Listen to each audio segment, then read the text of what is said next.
안녕하세요. 오창익입니다. 인권연대는 정부나 기업의 지원을 사양하고 오로지 시민의 참여로만 운영하는 100% 순도의 민간 인권단체입니다. 1999년 창립 이래 한눈 팔지 않고 오로지 인권운동에만 매진해 왔습니다. 인권연대 회원으로 참여해주세요. 인권연대 회원이 늘어나면 그만큼 인권연대의 활동도 풍부해지고 활발해집니다. 인권연대 회원가입은 인권연대 홈페이지를 참고해주세요. 감사합니다.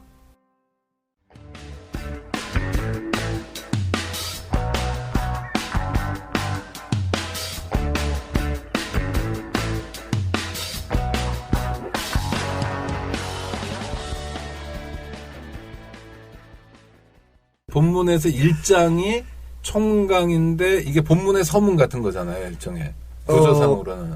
서문이면서 모든 것의 기본이 되죠. 네. 그러니까 총강이라고 붙여놓은 건데 그리고 이제 진짜 본문은 제10조부터 시작하는 거죠. 뭐 그렇게 구분하실 수는 있을 것 같습니다. 그러니까 10조도 적어도 2장에서는 제일 중요하다, 제일 의미심장하다, 핵심적인 이런 뜻에서 또 10조로 올려놓은 측면도 있는 거죠. 그렇죠. 다른 나라 헌법에서 제1조로 올려놓죠. 예, 그렇습니다. 그 장 내에서의 순서는 그런 의미에서 진짜 중요합니다. 그것은 가장 기본이 되는 것들을 이렇게 순서별로 하는 것은 의미가 있죠. 그러면 대한민국 헌법에서 가장 중요한 게 대한민국 헌법 제1조다. 그리고 대한민국 헌법 제10조다라고 얘기하면 거친 얘기입니까? 아니면 대충 맞는 얘기입니까? 지극히 이제 오롯인 말씀이죠. 그래서 대한민국 헌법에서 사실은 다 빼고 그럼 핵심만 남겨라 하면 하나만 남겨라 이러면 제1조가 될 것이고 왜냐하면 아까 제가 이전에 말씀드린 것처럼 10조의 정신이 사실 민주공화국 안에 들어가 있는 것으로 이제 해석하는 경우고요. 두 조문 남겨라 그러면 1조하고 10조가 되겠습니다.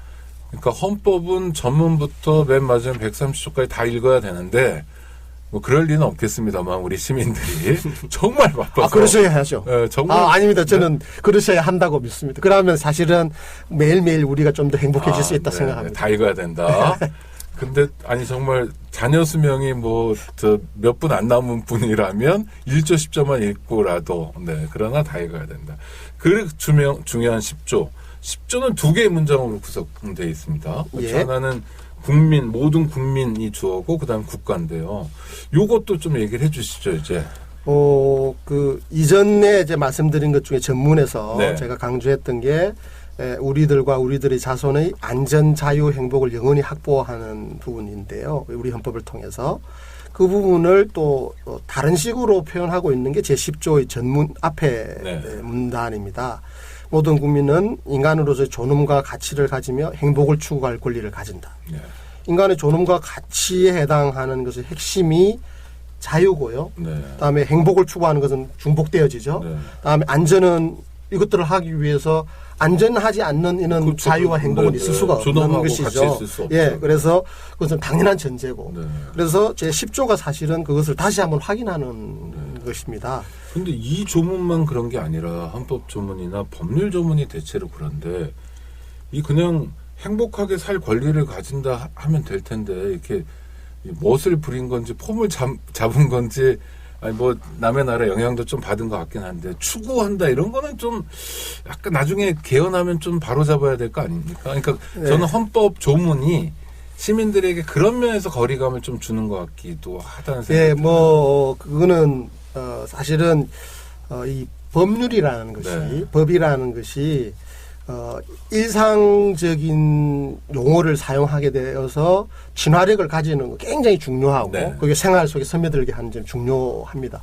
근데 또 다른 면에서 보면 이게 법률적으로 해석되어지고 실현되어진다는 것은 조금은 특수성도 분명히 가지게 되거든요. 왜냐하면 권리라고 했으면 그것은 엄밀히 말하면 이제 재판이나 사법 절차를 통해서 그 실현돼야 되는데 모든 것들이 사법 절차에 가게 되는 건 아니지 않습니까? 그러면은 그것들이 구체적 내용들을 이렇게 확정을 해야 돼요. 이 부분이 이제 우리 일반인들, 시민들이 조금 이제 구별하기가 쉽지 않아요. 예를 들어서 뭐 채권 채무 관계도 마찬가지잖아요. 채권 채무 관계에서 핵심은 돈을 주고 빌려주고 온 거 이거가 핵심이지. 그 사람하고 내하고 옛날에 뭐 형제였고 10년 전에 어떻게 했고 이런 게 중요하지 않거든요. 경찰서 가서 그 채권 채무 관계로 막 고소하거나 그러면 그 얘기를 하죠, 사람들이. 네.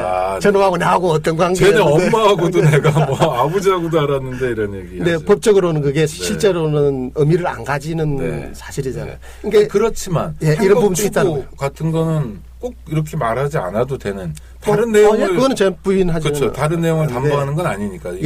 구체화하거나 이런 건 원인은 아니니까. 저는 1차적으로는 말씀드린 좀 번역을 좀 한 부분도 있고 좀 멋을 부린 부분도 분명히 있을 거라고 생각을 합니다. 그런데 근원적으로는 그런 그 외에도 사실 이걸 권리로 하면 법적인 의미를 가진 부분과 우리가 일상적으로 상된 부분이 분명히 긴밀하게 연계되어 있지만 구분돼야 할 지점은 조금 있다. 이렇게 하기 위해서 법률 용어들을 안 쓸 수 없는 그런 부분들이 있어요. 그런데 추구가 그런 법률 용어냐? 그거는 아니죠.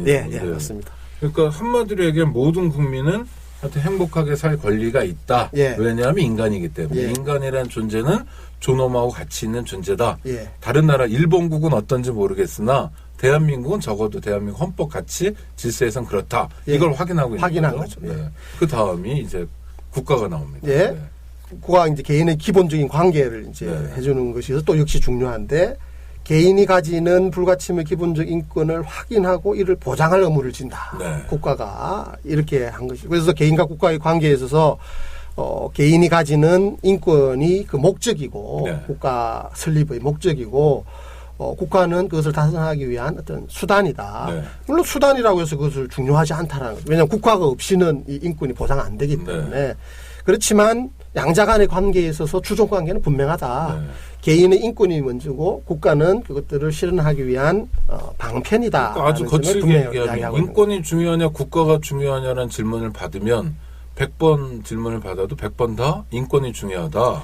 국가라는 건 그 대한 국민들의 인권을 보장하기 위한 틀, 안전장치, 그리고 아까 헌법 전문에 나오는 이 항구하고 영속화하기 위한 장치일 뿐이다. 이런 답을 내게 되는 거죠. 헌법에 따라서요. 정신적인 면에서는 분명하죠.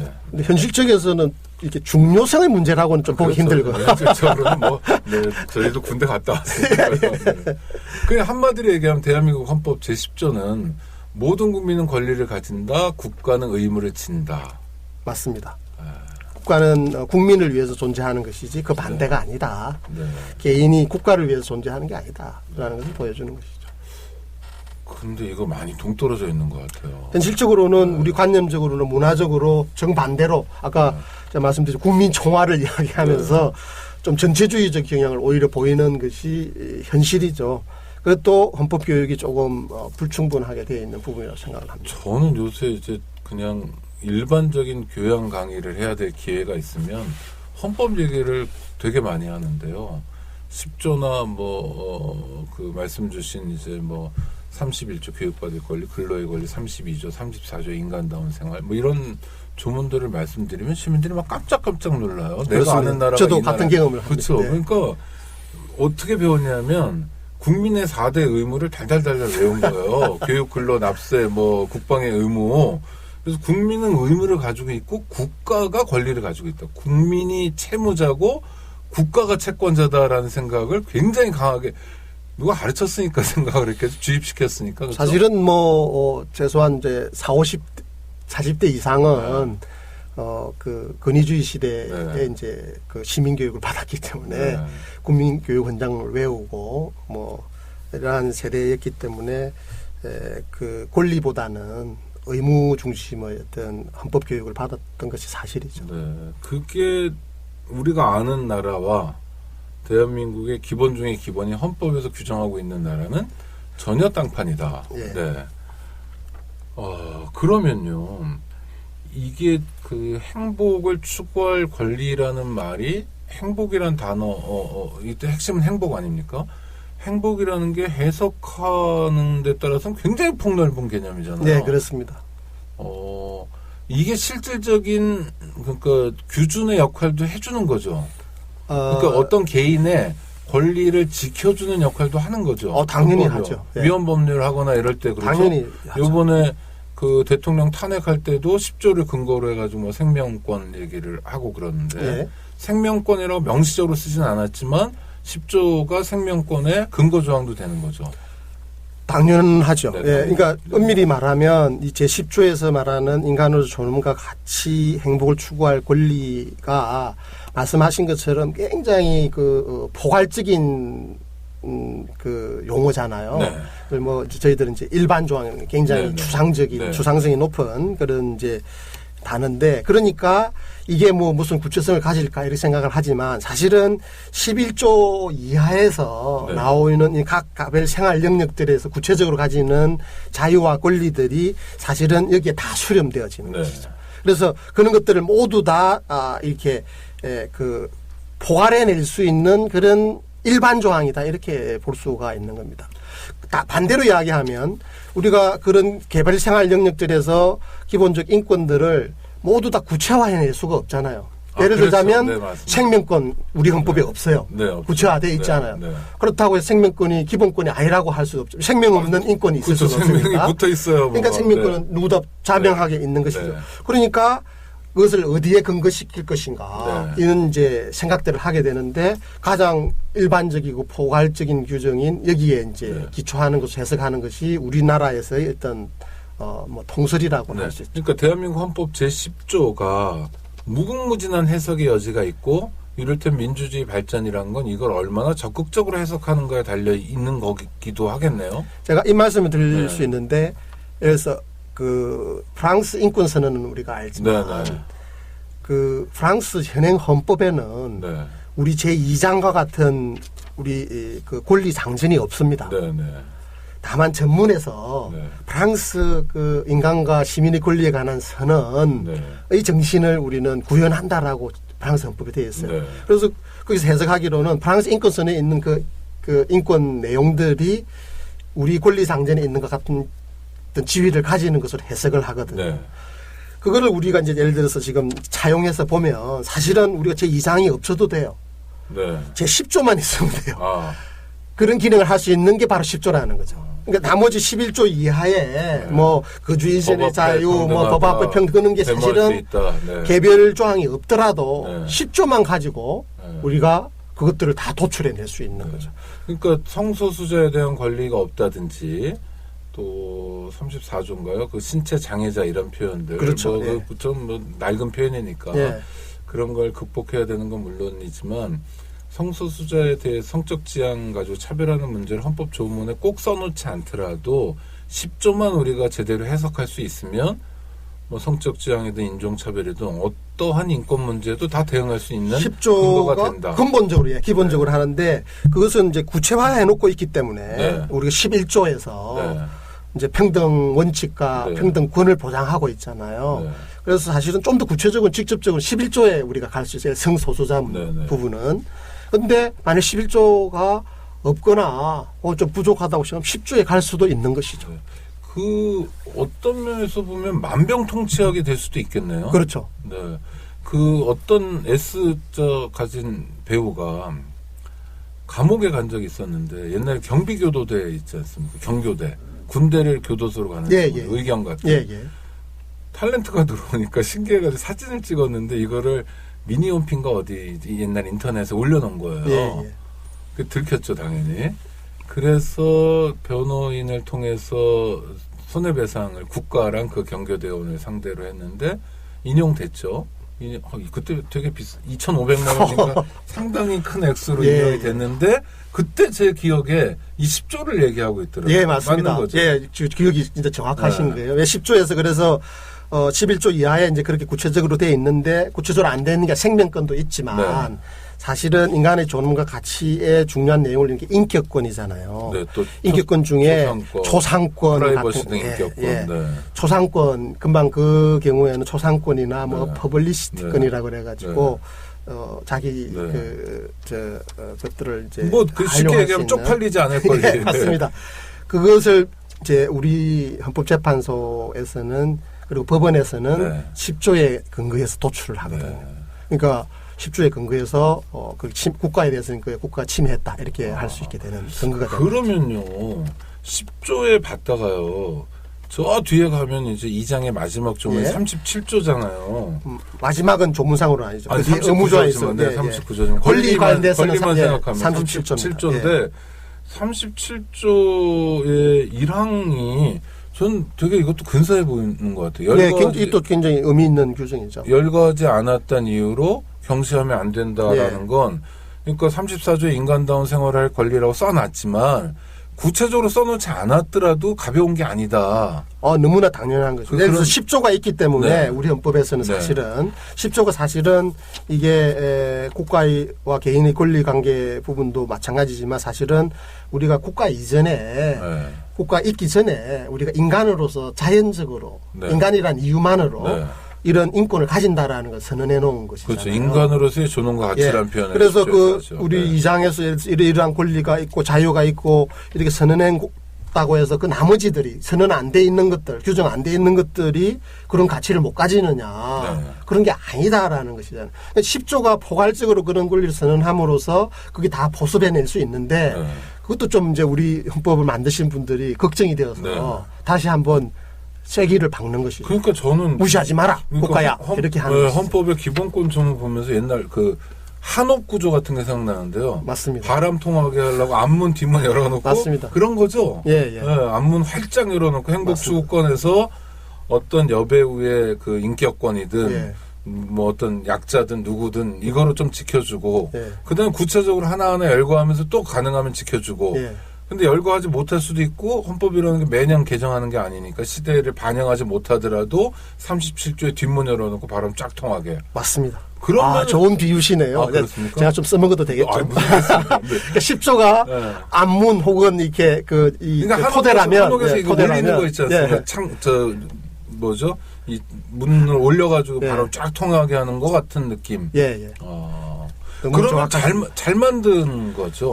우리 헌법은 저는 개인적으로 매우 훌륭한 헌법이다라고 계속 그러니까 자랑스럽게 네, 생각합니다. 요 신체 장애자 이런 정도, 여자 이런 정도의 아니 30년 전이라 약간 아쉬운 점. 예. 표현상 좀 아쉬운 면이 없는 거는 네, 아니죠. 그런 면이 예. 좀 눈에 띄긴 하지만 내용적으로는 너무 훌륭한 헌법이다. 가치나 또 구조나 예. 이런 측면에서는 세계적으로 자랑할 만한 수준. 저는 세계적으로 자랑할 만한 수준이라 생각합니다. 일단 옆 나라보다 나은 것 같아요. 일본. 그렇죠.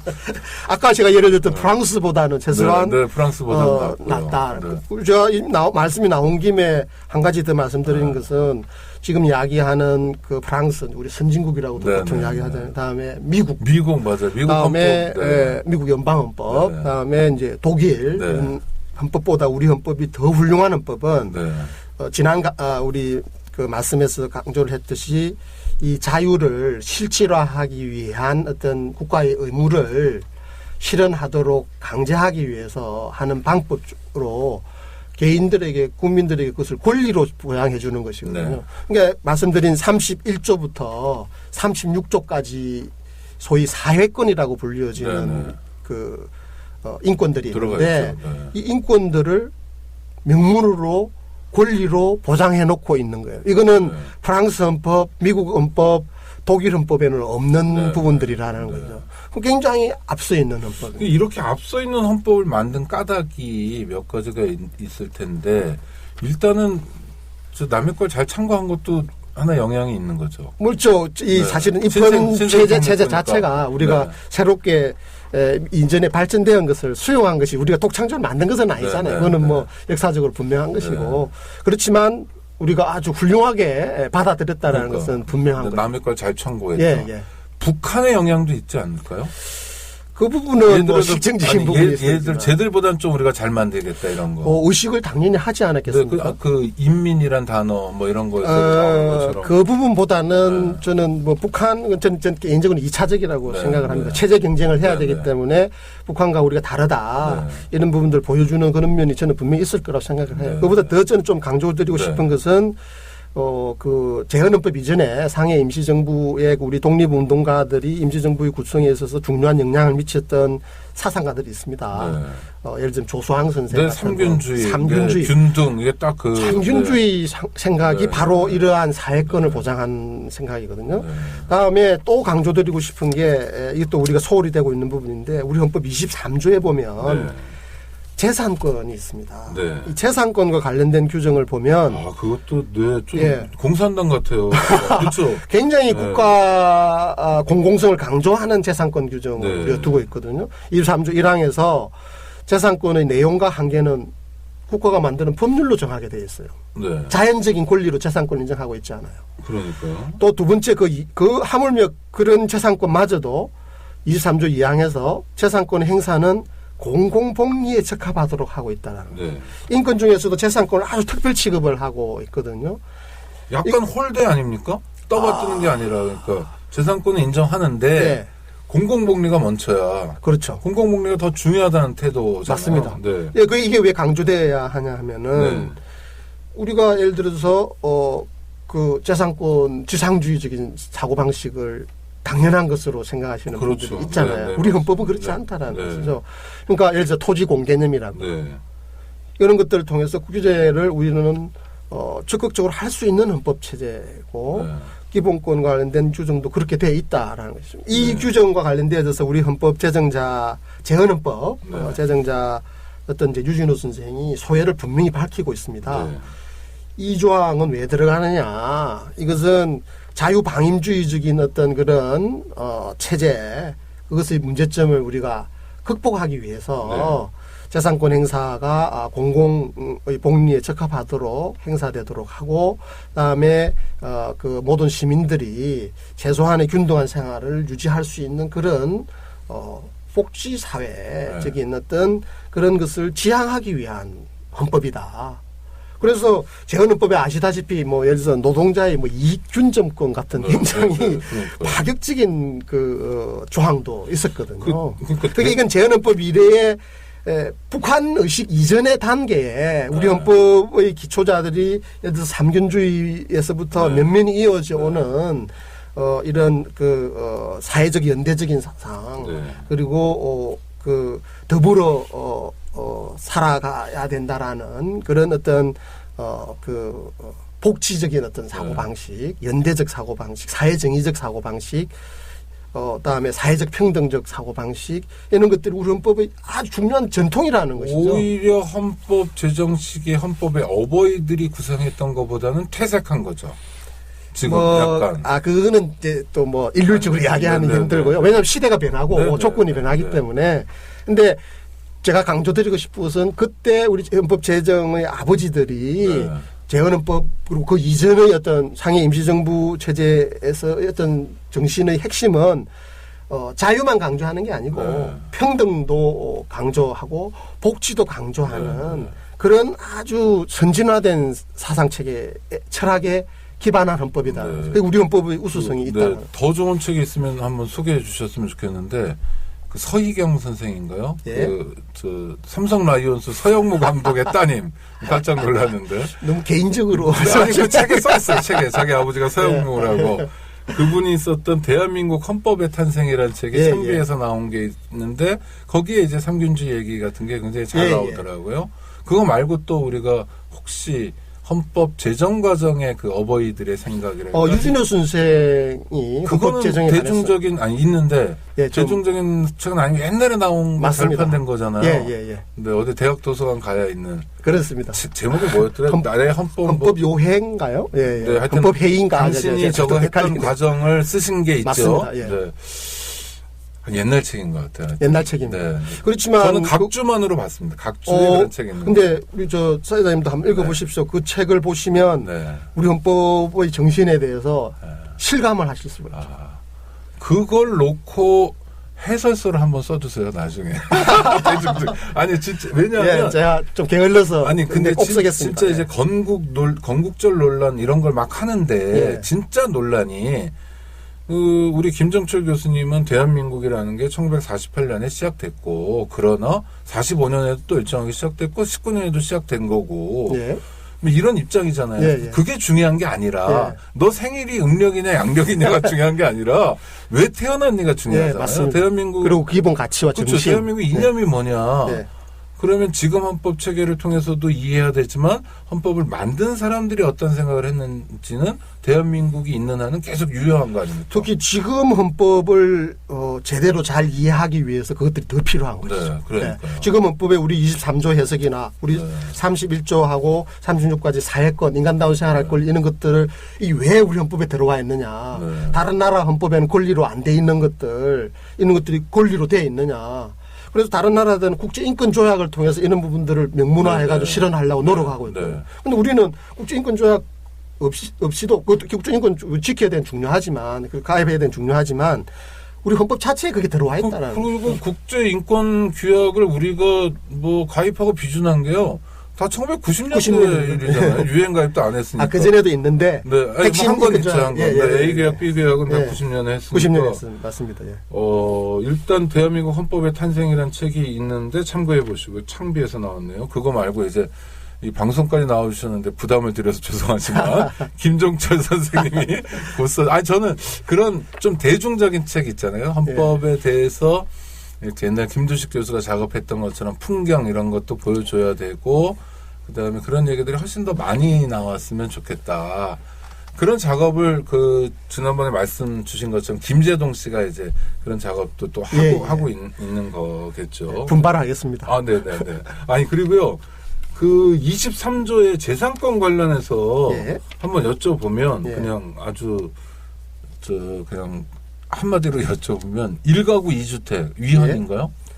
그걸 뭐 1가구 2주택을 뭐 단순히 위헌이다 아니다라는 위헌적인가요? 적자가 들어가면 좀 안전해지니까. 아니 1가구 2주택을 그 사회의 어떤 공공복리적인 조건이 무엇이냐 이것에 대한 엄정한 판정이 있어야 되겠죠. 그거에 의해서 비상적인 상황에서는 뭐 위헌이 될 수도 있는 경우가 있는데 그런 상황은 극단적인 상황은 예를 들어 1가구 5주택쯤 가면은 위헌적 소지가 있는 건가요? 요 조문이 그렇게도 작동할 근거가 되는 건가요? 한 사람이 이제 주택을 많이 소유하는 것 자체가 얼마만큼 이제 주택 시장을 교란하느냐 안 하느냐 거꾸로 생각을 하면 그 소유한 사람이 임대를 많이 해줘야 사실은 집이 유지가 되어지고 그 임대로라도 집을 살 수가 있는 집이 유지가 되잖아요. 그래서 이거는 그 단면적으로 접근할 거는 아닌 것 같아요. 그리고 특히 그거를 위헌이다 이렇게 접근하는 게 굉장히 위험하다고 개인적으로 생각을 하고.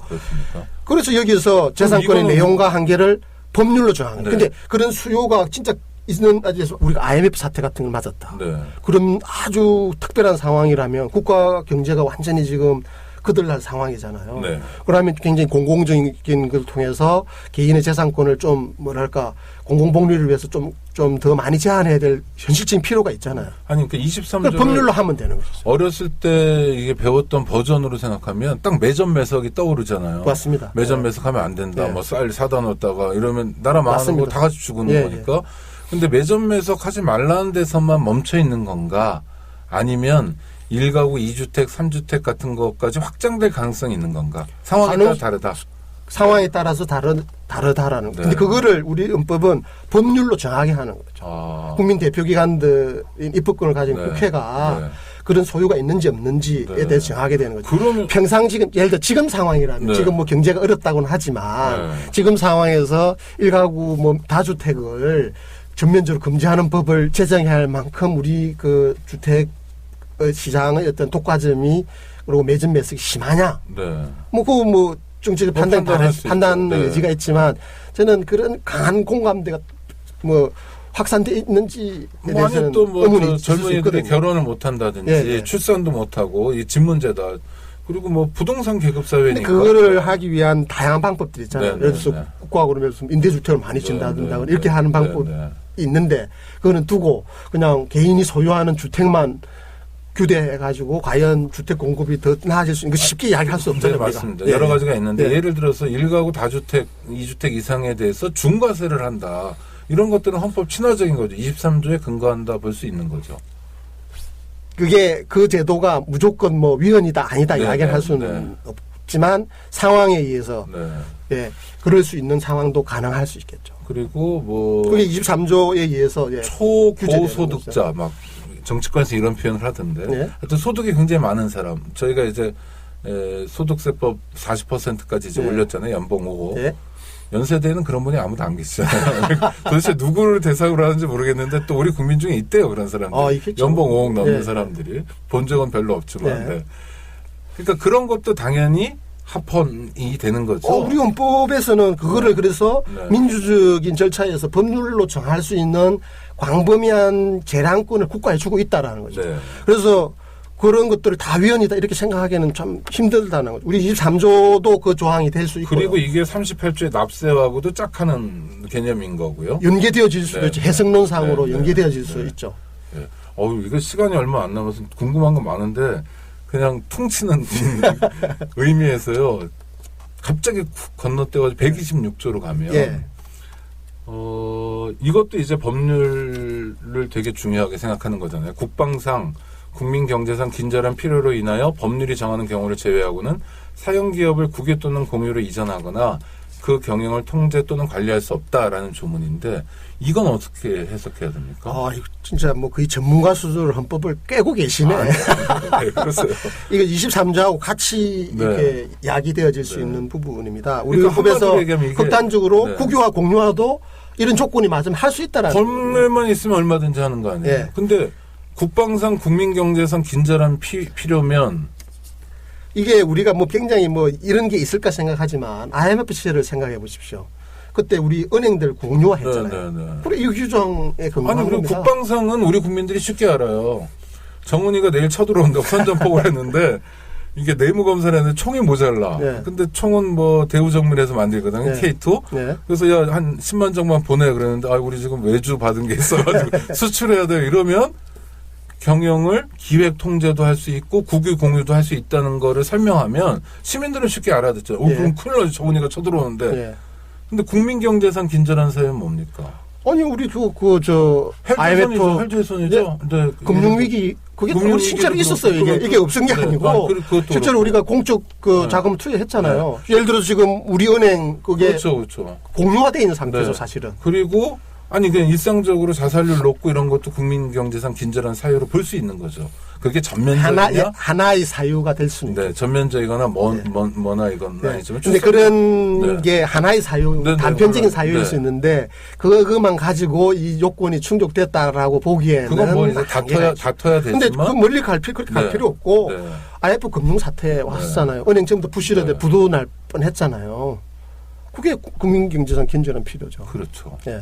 그래서 우리가 공적자금 세금으로 다 메꿨잖아요. 은행이 기본인데 그야말로 예. 금융기관. 우리나라 은행도 사실 거의 공유화 단계잖아요. 네, 예. 네. 그러니까 삼성전자도 국민경제만 긴절해지고 법률만 있으면 얼마든지 국유화 공유화 할 수 있다는 근거가 된다. 아니 물론 그럴 필요성이 있냐 또 재산권을 아주 제한하더라도 엄격하게 해석되기 때문에 공공복리에 네. 맞냐 뭐 이런 걸 따져봐야 되지만 근데 뭐 이론적 가능성으로는 126조가 가능하게 하는 규정이라고 할 수 있겠죠. 또 하나 제가 눈에 들어오는 게 여기서 표현을 사형기업이라고 하고 있는 것도 헌법이 택하고 있는 중요한 태도인 거죠. 민영기업이 아니라. 사형 민영에 대해서 그런 뭐 어떤 의도까지 있는지 그게 어떻게 구별되어지는지 잘 모르겠네. 아니 그러니까 제가 보기에는- 민영화하고 사형화하고 어감이 다르잖아요. 민은 민중, 민주주의, 민족 이래가지고 약간 공동체적이고 제가 긍정적이고. 이해하는 바로는 네. 그때 민영은 사형입니다. 네. 예. 그렇죠. 예. 그 똑같은 개념으로 저는 이해돼야지거든요. 사형 민영이. 아니 근데 네. 제가 드리고 싶은 말씀은 뭐냐면 헌법 용어는 사형기업인데 네. 이거를 기업이나 또 정부도 민영이라고 자꾸 부르면서 사자가 사사로울 사자 가지는 부정적 뉘앙스를 이제 좀 화장을 하려는 느낌이 있는 것 같아요. 예. 그래서 수도를 민영화한다면 해야 될 것 같고 철도를 민영화하면 해야 될 것 같은데 철도를 사형화한다 그러면 시민들이 반발한다. 이런 프레임 문제가 아닌가라는 생각이 드는데 그러면 뭐 뜻은 같지만 실제로 헌법에 사형기업이라고 하면 정부가 표현하는 거나 이런 것도 헌법적 원칙에 따라서 사형기업이라고 하는 게 맞는 거 아니냐 이렇게 여쭤보는 거예요. 뭐 헌법에 사용하는 용어를 기준으로 해서 사용돼야 된다는 원칙은 분명한데 네. 모든 용어를 뭐 헌법적으로 꼭 써야 되느냐. 근데 그게 뭐 헌법에 어긋난다. 이렇게까지 그렇죠. 볼 수는 그걸 말씀하시는 건 아니실 테고. 네. 아니 저는 근데 문제의식은 굉장히 헌법적이시네요. 사형기업이라는 표현을 별로 안 듣다가 법률에서도 그렇고요. 예. 그러다 헌법에서는 이제 126조에서 사형기업 딱 이렇게 하니까 반가워서 지금 그냥 네, 지나가는 김에 말씀드리는 거예요. 예.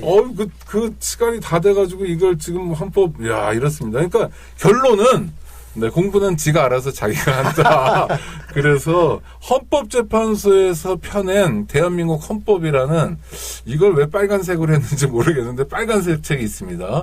계속 펴내고 있는데 이걸 구해서 읽으시거나 또는 시민단체 같은데요. 손바닥 헌법책이라고 한 권에 500원짜리도 있고 그것도 아니라면 인터넷 포털 사이트에서 뭐 대한민국 헌법, 법제처 뭐 어디나 가도 뭐 너무 친절하게 잘 나오니까 그리고 그건 정말 잘 돼 있는 거 아닙니까 한국이요?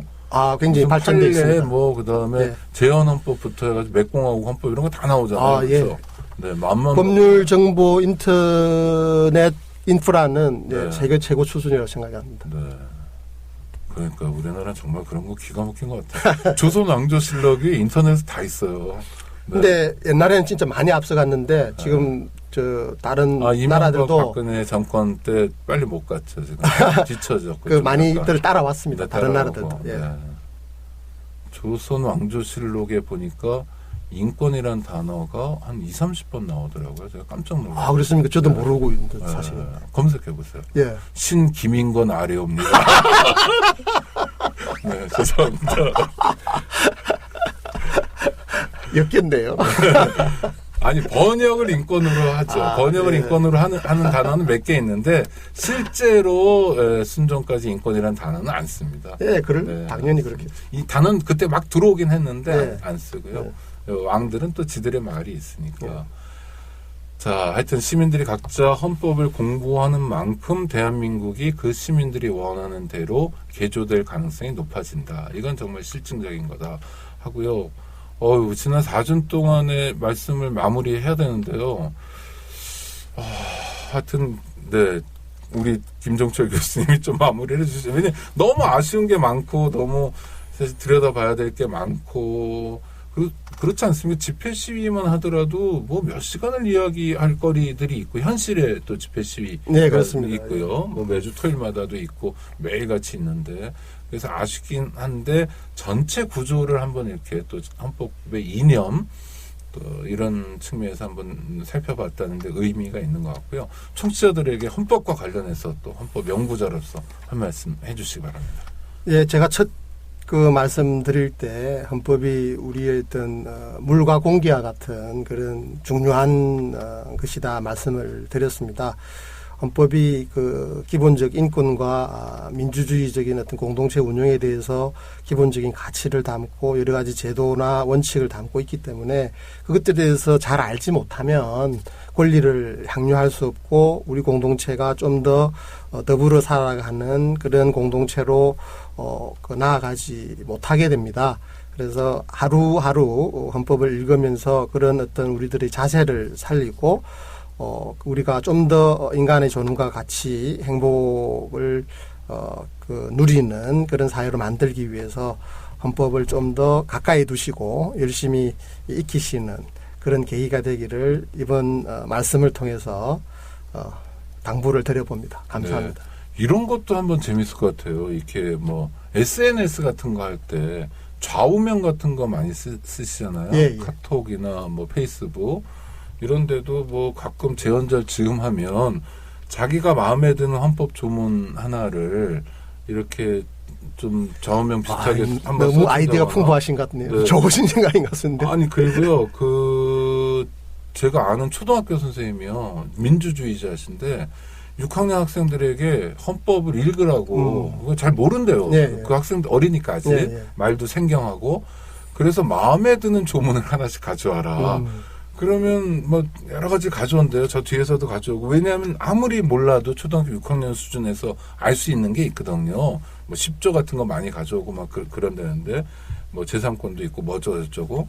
그러면 그만큼 헌법 교육이 되는 거잖아요. 어렸을 때 한번 읽어봤다. 네, 너무 좋은 방법인 것 같아요. 그렇죠. 그런 것들을 하여튼 각자의 자리에서 우리 시민들의 아이디어도 내고 또 권하고 협력하면서 정말 대한민국 국민들 손에 헌법이 주어졌으면 좋겠고 저는 본 얘기는 아니고 들은 얘기인데 베네수엘라에서 그 차베스가 탄핵당하고 그럴 때 시민들이 카라카스에서 수도에서 데모할 때 다 같이 손에 이렇게 헌법책을 들고 나와서 이걸 우리 촛불처럼 흔들면서 데모를 했대요. 예. 그 장면에 사진만 봤습니다. 아직 못했고. 그랬군요. 그 장면만 봐도 감동적인 것 같아요. 적어도 베네수엘라 국민들, 물론 여러 가지로 어려운 나라고, 뭐 석유 때문에 살기도 하고 그렇지만 그 사람들, 국민들, 베네수엘라 사람들 손에는 헌법이 있는 거잖아요. 24시간 그 원칙으로서의 가장 중요한 기준이 주어져 있는 거잖아요. 좀 그런 게 우리가 늘 생각할 때는 그냥 후진국이다라고 생각하지만 배울 점들이 있는 것 같아요. 예. 아니, 이제 앞으로는 촛불 그 집회 때 한 손에는 촛불을, 한 손에는 헌법을 들자라는 제안도 해봐야 될 것 같은데. 그래서 뭐 목에 헌법 좀 걸고 다니고 뭐 이런 다양한 노력을, 굉장히 중요한 생활화 노력을 방법인 것 같습니다. 하면 좋을 것 같다는 생각이 들고 그런 생각을 우리 김정철 교수님의 말씀을 통해서 이렇게 나누게 돼서 반갑고 기쁩니다. 하여튼 그동안 감사했고요, 선생님. 네, 말씀에 기회를 주셔서 감사드립니다. 아니요, 저희말로 초대 응해 주셔서 감사합니다. 네, 청취자 여러분들하고도 인사 나누시죠. 네. 예, 그 헌법과 함께하는 생활 행복하시기 바랍니다. 고맙습니다. 네, 고맙습니다. 청취자 여러분, 다음에 또 뵙겠습니다. 감사합니다. 교수님 감사합니다. 안녕하세요. 장발장은행의 대표를 맡고 있는 홍세화입니다. 200만 원, 300만 원 벌금을 내지 못해 감옥에 갇히는 분이 매년 4만 명이 넘습니다. 장발장은행은 이분들에게 무이자 무담보로 대출을 해주고 있습니다. 장발장은행을 후원해 주시기 바랍니다. 실로 모든 게 엉망으로 치닫는 듯한 세상입니다마는 스스로 아름다워지는 데에 겸연쩍어 하지 않기를 바랍니다. 고맙습니다.